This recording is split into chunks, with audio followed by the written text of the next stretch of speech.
Magandang araw po sa lahat. Ang buhay natin sa mundo ay hiram lang. Kaya muli itong babawiin sa takdang oras. Hindi lang natin alam kung kailan, saan, at paano. Si Ma'am Felisa Gauran Pacaru ay biniyayaan ng Diyos ng mahabang buhay. Isipin niyo po, 99 years, sulit na sulit sapagkat ang iba, bata pa lang, ay kinukuha na. Ang buhay din po natin sa mundo ay isang paglalakbay. Paghahanda rin po ito sa kabilang buhay. Kung ano po ang ginawa natin habang tayo ay nabubuhay, ay isusulit natin sa Diyos kapag tayo ay namatay. Si Ma'am Felisa po ay nabuhay na may makukulang misyon. Naglingkod bilang guro sa loob ng 40 taon. Ang mga mabubuti niyang nagawa bilang guro ay hindi kailanman malilimutan ang kanyang mga naging estudyante.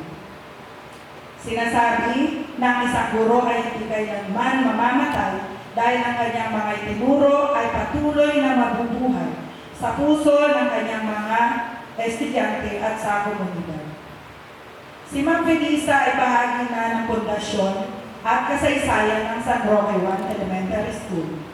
Nais namin magpugay at magpasalamat sa pag-aalay ng inyong talino at puso para sa mga batang tinuruan ninyo.